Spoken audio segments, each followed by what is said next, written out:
એમસીની મળી legal committee. Asaram આશ્રમના દબાણો દૂર કરવા માટે જરૂરી કાયદાકીય કાર્યવાહી કરવા ચર્ચા કરાઈ।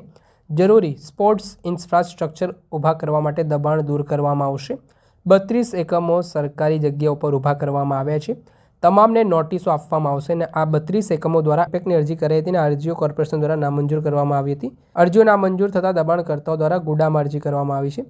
અરજીઓનો ઝડપી નિકાલ થાય અને દબાણ દૂર થાય તે માટે એમસી દ્વારા વકીલોએ ઝડપી કાર્યવાહી કરવામાં આવી છે। આ મામલે શું કહી રહ્યા છે લીગલ કમિટીના ચેરમેન પ્રકાશ ગુર્જર, તેમને સાંભળો। દક્ષિણ ઝોનની અંદર ગ્રાઉન્ડ પ્લસ 5 માળનું એક કમર્શિયલ સ્ટ્રક્ચર છે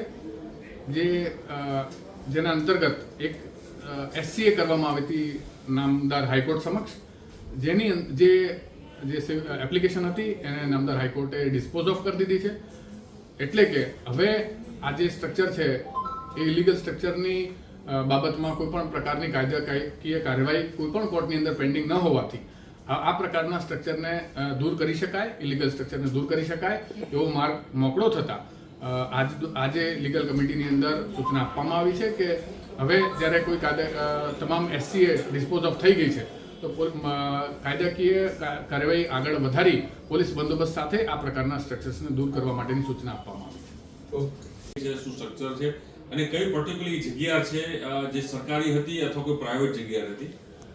સરકારી જગ્યા પર ગુરડા એક્ટ અંતર્ગત કોઈ પણ પ્રકારનું સ્ટ્રક્ચર હોય તો ગુરડાની જે અરજી છે એ ઇમ્પેક્ટની અરજી કે ગુરડા એક્ટ અંતર્ગતની કરવામાં આવેલી કોઈ પણ અરજી સરકારી જમીન ઉપરના સ્ટ્રક્ચરને મોટા જે નિયમ છે એ મુજબ રેગ્યુલરાઇઝ કરી શકાતો નથી। એ પ્રકારની પણ સ્ટ્રક્ચર્સ જોવા મળ્યા છે અને એ ઇમ્પેક્ટની અરજીઓ જે રિજેક્ટ કરવામાં આવી છે અને જેની અપીલ્સ અત્યારે પેન્ડિંગ છે એ તમામ કિસ્સાની અંદર કોર્પોરેશન તરફથી વકીલશ્રી ઉપસ્થિત રહી અને એ તમામ અપીલ્સને ઝડપથી નિકાલ થાય અને આ ડેવલપમેન્ટનો જે રસ્તો છે એ માર્ગ મોકળો થાય એ પ્રકારના પ્રયાસો કરવાની સૂચના આપી છે। 32 જે સ્ટ્રક્ચર છે તે આશ્રમના છે અને ઇમ્પેક્ટની માટે પણ અરજી કરવામાં આવી હતી, એ બાબત શું હતી ને હવે શું કાર્યવાહી?